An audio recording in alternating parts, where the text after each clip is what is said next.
Malah terbalik, bila orang tidak bermasalah masuk politik malah dipermasalahkan, tapi bila orang bermasalah masuk politik tidak dipermasalahkan. Lah kapan politik kita bisa lebih sehat? Bila mereka-mereka yang berada di wilayah ini tidak mau berada ke dalam wilayah politik. Tapi tidak usah semuanya, kalau semuanya repot juga gitu. Tapi pesannya apa? Apa yang didapat di kampus, bekal berpikir sistematis, berpikir terstruktur, analitik, kritis, itu bekal yang luar biasa.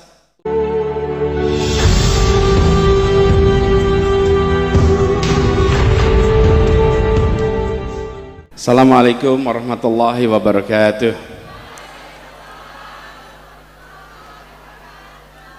Alhamdulillahirabbil alamin, wassalatu wassalamu ala asyrafil anbiya'i wal mursalin wa ala alihi wa ashabi ajmain, amma ba'du. Yang saya hormati, hadir bersama kita pertama tuan rumah Rektor Universitas Muhammadiyah Metro, Bapak Dr. Anjas Haji Jazim Ahmad. Beri tepuk tangan untuk Pak Rektor, terima kasih. Juga Sekda Kota Metro Pak Insinyur Bangkit, Ketua Majelis Dikti Litbang PP Muhammadiyah Pak Profesor Ringgol Arsad, kemudian Wakil Ketua Majelis Dikti Litbang PP Muhammadiyah Pak Profesor Dr. Edi Suwandi Hamid, PW Muhammadiyah Ketuanya Profesor Marzuki Nur yang saya hormati, juga yang saya hormati Ketua Pimpinan Wilayah Aisyah Lampung, Ibu Nurjanah, mana Bu Nurjanah? Bu Nurjanah, kemudian juga seluruh jajaran baik dari kota, pemerintahan Kota Metro, juga seluruh mahasiswa Universitas Muhammadiyah Metro yang saya sangat hormati dan banggakan. Senang sekali alhamdulillah pagi ini bisa sampai ke Metro, mampir di kampus Universitas Muhammadiyah ini. Insya Allah nanti universitas ini makin maju berkembang. Jadi kalau tadi sudah pakai urutan ranking disebut sebagai salah satu universitas terbaik di Sumatera, insya Allah nanti terbaiknya naik kelas terus. Sumatera nasional, jadi universitas internasional. Nah, ini kesempatan sebetulnya saya ketika melihat tulisannya di sini, judulnya ini profetik profesional yang memiliki daya saing daya saing unggul. Jadi buat adik-adik, terutama buat teman-teman mahasiswa, yang mahasiswa acungkan tangan coba, saya lihat mana mahasiswa. Wih, mahasiswa semua. Boleh beri tepuk tangan buat mahasiswa yang ada di sini.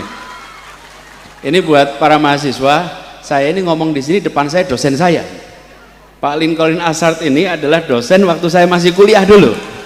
Jadi beliau mengajar kita. Jadi mohon izin Pak dosen, saya murid mohon izin untuk bicara di depan guru. Ini kan paling repot kalau jadi murid bicara depan guru, Pak. Apapun yang dikatakan dia bilang ngerti cili aneh gitu kira-kiranya. Tahu kecilnya dulu. Nah, adik-adik semua, teman-teman mahasiswa terutama, saya ingin sampaikan kepada teman-teman sekalian beberapa pesan singkat saja terkait dengan ke depan. Kita perlu memperluas jangkauan dan target. Kalau tadi disampaikan tentang lokasi belajar boleh di metro, lokasi belajar, tapi lokasi cita-cita harus di atas yang langit yang paling tinggi. Itu lokasi cita-cita Anda. Jadi Anda tempatkan cita-cita paling tinggi dan jangkauannya harus luas. Jangkauannya luas. Jadi buat teman-teman semua, pada punya HP enggak nih? Punya pasti. Punya Facebook? Punya Twitter, punya Instagram, punya. Siapa temannya di situ?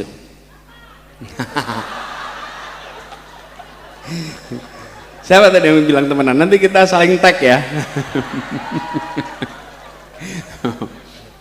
Nah, jadi teman-teman sekalian, pertanyaannya ini adalah sebuah penyambung yang dahsyat. Serius penyambung yang dahsyat. Apalagi selama pandemi kemarin kita dibiasakan. Selama 2 tahun kemarin, yang biasanya kita segalanya serba tatap muka, mendadak kita bisa lakukan secara digital. Itu proses pembiasaan. Walaupun alatnya sudah ada. Sebelum pandemi alatnya ada tapi tidak pernah kita pakai. Begitu pandemi baru terpakai semua. Pertanyaan sederhana.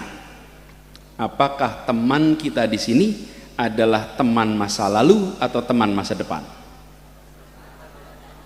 Oke, kalau yang ada di sini teman SD, teman SMA, teman SMP, teman kuliah, maka sesungguhnya alat canggih ini hanyalah alat untuk melanggengkan hubungan masa lalu. Oke, tapi bila Anda mahasiswa misalnya Fakultas Biologi, Anda tersambung dengan penelitian-penelitian biologi terkemuka dunia, tersambung dengan penerima hadiah Nobel bidang biologi, tersambung dengan penulis-penulis bidang biologi termaju di dunia, maka alat ini akan menjadi alat untuk membangun masa depan bagi Anda semua. Oke, jadi lokasi tidak lagi menjadi faktor besar ketika kita bisa melampaui ini. Jadi pesan saya pada teman-teman semua, terutama teman-teman mahasiswa, jangkauannya diperluas. Lalu kita ketemu dengan universitas-universitas dunia sekarang ini yang membuka silabusnya, yang membuka materinya untuk bisa diakses publik. Karena itu bagi Universitas Muhammadiyah Metro, tinggikan standar yang harus diberikan kepada adik-adik semua. Termasuk adik-adik semua belajar tinggikan standarnya. Yang dikhawatirkan teman-teman seringkali begini, bukan kita gagal meraih target. Yang dikhawatirkan itu adalah kita berhasil meraih target dan targetnya terlalu rendah. Oke? Ketika targetnya itu rendah, tercapai puas. Sementara sesungguhnya targetnya rendah. Tinggikan target itu. Karena itu setarakan. Bagi mahasiswa yang kuliah di Metro, jangan setarakan dengan Bandar Lampung, jangan setarakan dengan Jakarta, jangan setarakan dengan Bandung, jangan setarakan dengan Jakarta, tapi setarakan dengan Jogja, setarakan dengan anak-anak yang kuliah di universitas-universitas terbaik dunia, setarakan ke situ, sehingga lompatannya itu jauh. Nanti teman-teman semua akan punya jangkauan prestasi yang insya Allah akan membanggakan bagi universitas ini.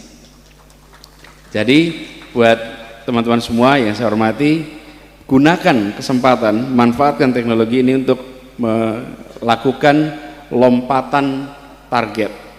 Dan kami berharap, kalau boleh saya usul pada teman-teman semua, terutama yang masih mahasiswa, aktiflah.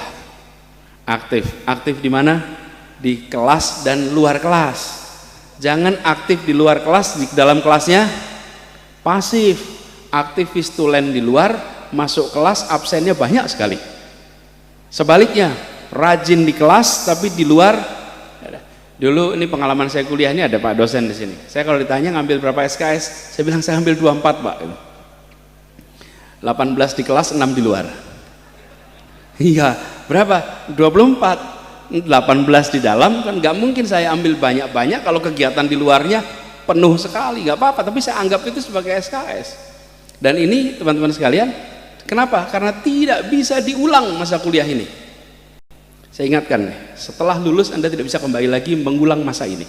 Ini masa terindah yang tidak bisa diulang, namanya masa kuliah, tidak bisa diulang gitu. Anda tidak bisa lagi kembali dan mengulang periode hidup Anda antara usia 18 sampai 24 ini rata-rata. Ada juga yang lebih lama lagi sebetulnya ya.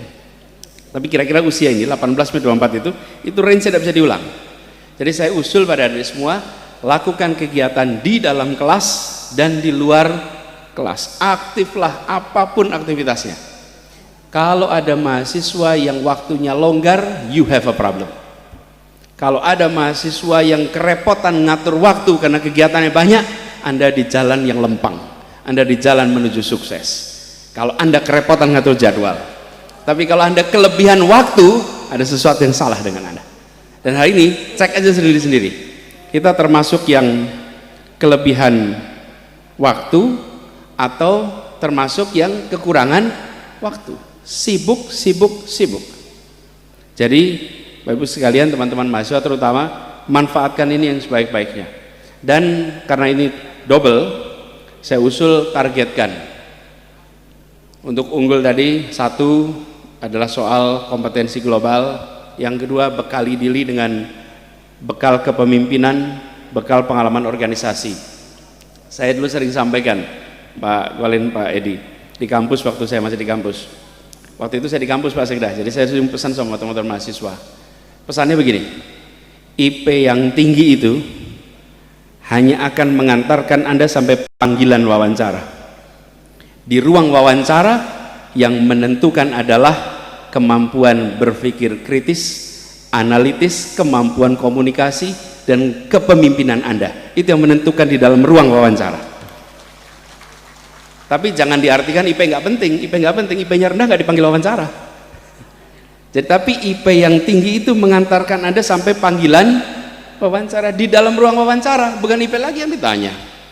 Di dalam ruang wawancara ditanya kemampuan apa yang sudah Anda kerjakan, apa yang sudah Anda lakukan selama kuliah. Kritis, analitis, komunikatif. Jadi saya pesan pada teman-teman semua untuk bekali itu.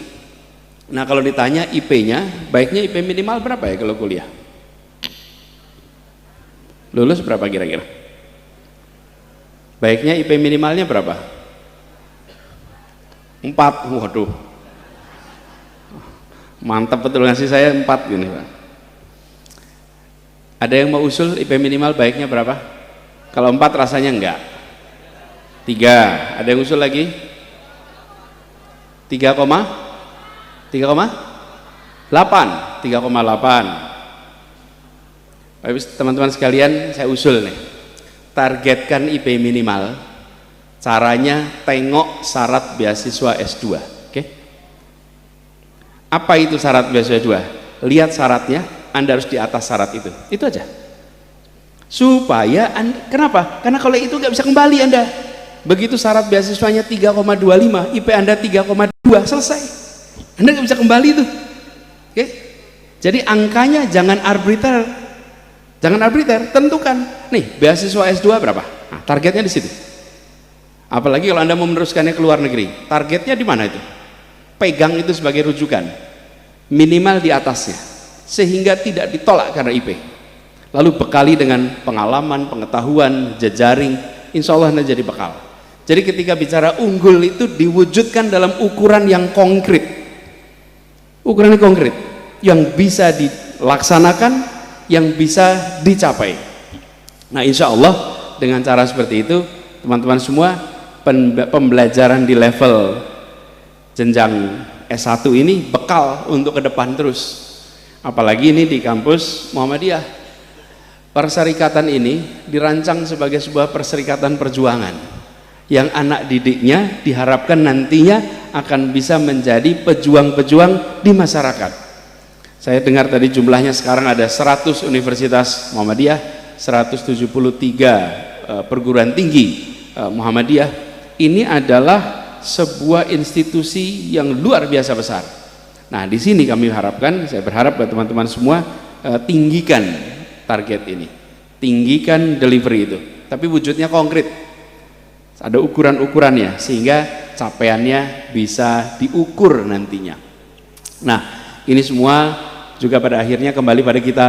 Saya ini sebetulnya dosen juga Pak, saya sedang tugas luar di luar kampus. Saya tidak punya nomor induk pegawai, saya punyanya nomor induk dosen nasional, NIDN, sama seperti Bapak Ibu sekalian.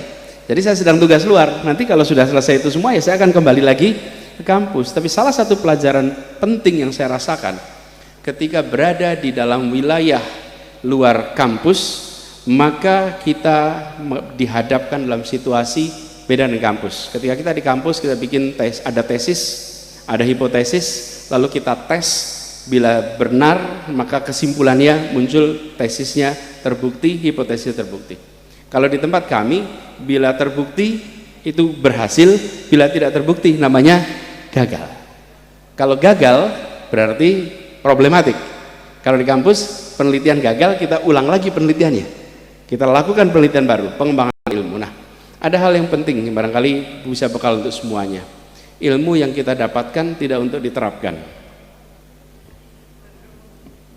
metodenya, ilmunya bukan diterapkan. Ini yang saya ingin garis bawahi, bukan menerapkan ilmu, tapi menyelesaikan masalah menggunakan ilmu yang kita miliki.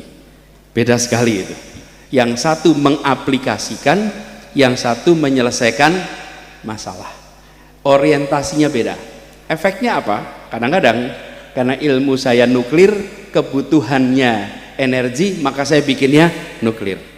Ilmu saya adalah soal hidro, maka kebutuhan energi saya pakainya hidro. Di luar sana kita membutuhkan situasi di mana semua bisa dipakai, semua bisa dipilih.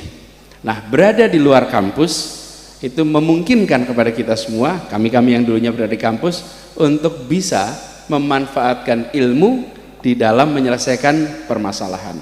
Ini terasa sekali kemarin, Prof, sebagai bekas muridnya Pak Lincoln, ketika ketemu pandemi COVID. Ketika ketemu pandemi COVID, itu ujian antara pengambil keputusan yang menggunakan sains dan yang tidak menggunakan sains. Karena barangnya nggak kelihatan, COVID-nya nggak kelihatan. Sesudah berjalan 6 bulan, setahun baru itu mulai kelihatan datanya. Tapi pada saat hari-hari awal nggak kelihatan. Mereka yang menggunakan ilmu pengetahuan dan mau menggunakan ilmu dan yang tidak.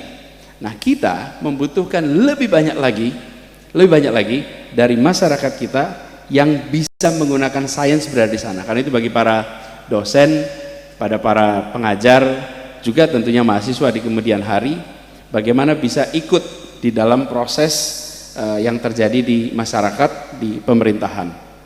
Memang ada uniknya Pak di kami itu. Di Indonesia ini ada unik Pak. Kalau ada dosen menjadi caleg, biasanya lingkungannya tanya, buat apa jadi caleg? Biasanya begitu Pak. Kalau ada yang mau jadi bupati juga gitu, buat apa jadi bupati?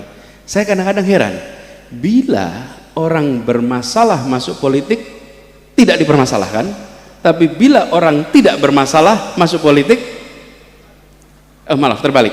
Bila orang tidak bermasalah masuk politik malah dipermasalahkan, tapi bila orang bermasalah masuk politik tidak dipermasalahkan. Lah kapan politik kita bisa lebih sehat? Bila mereka-mereka yang berada di wilayah ini tidak mau berada ke dalam wilayah politik. Tapi tidak usah semuanya. Kalau semuanya repot juga gitu. Tapi pesannya apa? Apa yang didapat di kampus, bekal berpikir sistematis, berpikir terstruktur, analitik, kritis, itu bekal yang luar biasa untuk mengambil keputusan-keputusan yang ada di wilayah politik, wilayah kemasyarakatan. Dan inilah bedanya antara menerapkan ilmu dengan kita menyelesaikan masalah menggunakan ilmu yang kita miliki. Jadi sekali lagi ini kalau boleh pesan buat adik-adik semuanya, saya berharap suatu saat nanti akan lebih banyak lagi dari teman-teman adik-adik yang mau berkiprah di masyarakat. Tapi pesannya, selama kuliah gunakan dua-duanya, di dalam kelas dan di luar kelas. Insya Allah itu akan menjadi bekal bagi kita semua. Indonesia ke depan tantangannya besar. Tapi kalau boleh saya sampaikan teman-teman sekalian, Anda harus mulai benchmarking dengan alumni lain.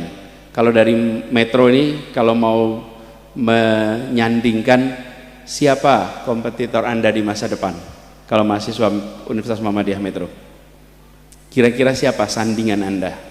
Kita mungkin akan bilang alumni Ahmad Dahlan Jogja, alumni UMM Malang, UMY, bisa itu. Tapi kalau saya usul Pak, nanti Anda akan ketemu dengan gelombang pulang. Dari mana? Dari Melbourne, dari Sydney, dari Tokyo, dari Amsterdam. Mereka orang Indonesia juga, mereka anak-anak kita juga. Mereka sekolahnya di luar, mereka akan pulang. Mereka akan kembali dengan apa? Satu, state of the art knowledge dalam bidangnya terbaru. Dua, jejaring internasional. Tiga, bahasa internasional. Mereka akan pulang dengan itu, dan mereka punya kecintaan pada Republik yang tidak kalah dengan orang-orang yang kuliah dalam negeri. Karena itu bagi kita yang sekarang kuliah dalam negeri, isi tiga itu tanpa harus pergi ke luar negeri. Dan kita bisa melakukan itu. Bisa melakukan itu. State of the art knowledge, semua materinya Anda bisa perhatikan di sini. Karena itu tantangan buat dosen, tantangan buat mahasiswa, membuat materinya setara dengan mereka-mereka. Yang kedua, jejaring internasional. Tadi saya sampaikan, Anda bisa membangun jejaring internasional tanpa harus pergi kepada dunia luar. Yang ketiga, penguasaan bahasa internasional. Anda harus kuasai bahasa internasional. Ini bukan bahasa asing ya, bahasa internasional. Bahasa asing itu bahasa Thailand juga bahasa asing, bahasa Burma itu juga bahasa asing, Bahasa internasional itu bahasa Inggris, Arab, Mandarin misalnya itu.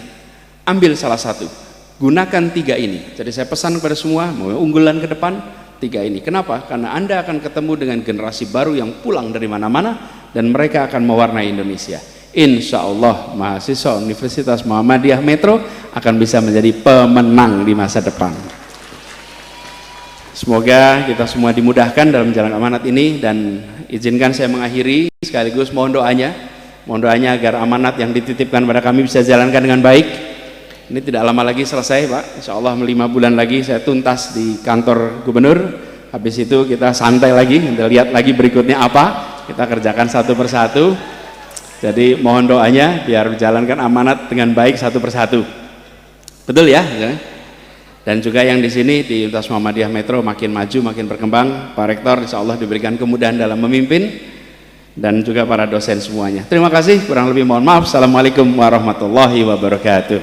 Dilanjutkan sesi foto bersama.